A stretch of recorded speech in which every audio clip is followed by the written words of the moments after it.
This is Cavs! Guys, alam nyo ba, pag nandito ka sa probinsya, marami kang makikita yung kakaiba. Katulad na lamang to ng puno na nasa likuran ko. At alam nyo ba kung anong tawag dito? Ito na naman yung sinasabi nilang tambuyog, also known as tibig or tubog tree. At ang scientific name nito ay Ficus nota. O diba mga guys, nakakamanga, pero bakit nga ba tambuyog yung tawag nila dito? Tambuyog dahil nagmula sa salitang Pangansinense na ang ibig sabihin ay sungay ng kalabaw. Kaya naman naging sungay ng kalabaw dahil yung bunga nito ay tumutubo ng kumpul-kumpul na nagiging kasing hugis ng sungay ng kalabaw. O diba mga guys, nakakamanga? At ito rin daw yung pinangalan ng Tambuyog Development Center na isang kilalang non-government organization dito sa Pilipinas na nagtaguyod ng mga karapatan ng maliliit na mangingisda at pangangalaga ng yamang dagat. O di ba mga guys, may natutunan naman tayo? Pero bakit nga ba ito yung naisipan nilang pangalan? Ito yung naisipan nilang pangalan dahil ito daw ay simbolo ng pagtutulungan at panawagan para sa pagkakaisa. Simbolo ng pagtutulungan dahil ang tambuyog o sungay ng kalabaw ay ginagamit sa tradisyonal na pamaraan para tawagin at tipunin yung mga tao.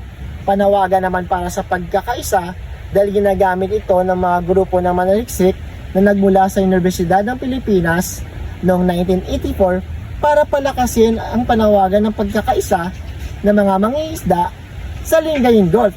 O di ba mga guys, may natutunan naman tayo, pero hindi lang dyan nagtatapos. Alam nyo ba na meron din itong magandang naidudulot sa ating katawan?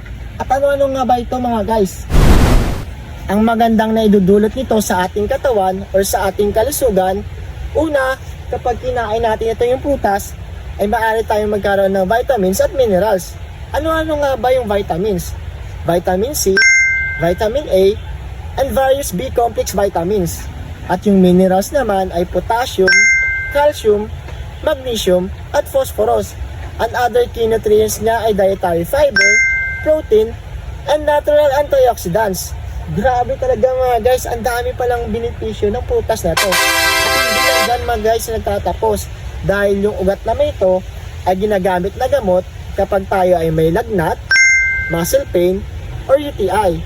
Ito yung tinatawag nilang urinary tract infection mga guys. At yung balat naman ito ay ginagamit na gamot kapag tayo ay may ubo, hika, or other respiratory issues. Grabe, ang dami palang benefits na pwede natin makuha sa punong ito. And this is it mga guys. Dahil gusto ko sa inyong patunayan na yung mga sinasabi nila na kapag daw ito ay kinain, malalason tayo. Pero mga guys, wala kasing luto ngayon. So itatry natin yung hilaw kung ano ba yung magiging lasa. So first time in my life and first time to guys tikman. At dito lang yan. Dito lang yan sa video na to na gagawin ko mga guys. So kukuha tayo ng isa. Then tamang tama mga guys. Dahil madala na ako na tubig. Malinis sa tubig para hugasan natin. And then tikman. Para patunayan sa inyo mga guys. So tara. Kakain na tayo. Target.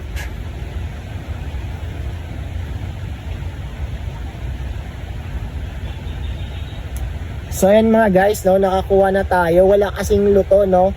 Walang luto. Itatry natin to para malaman kung ano talaga yung lasa.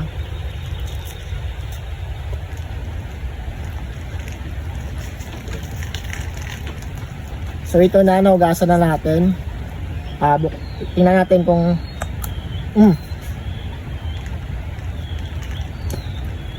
guys, ito yung loob.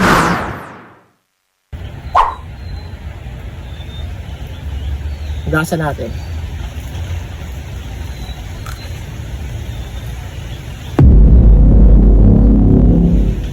Ano sa? Guys, mapakla siya, no?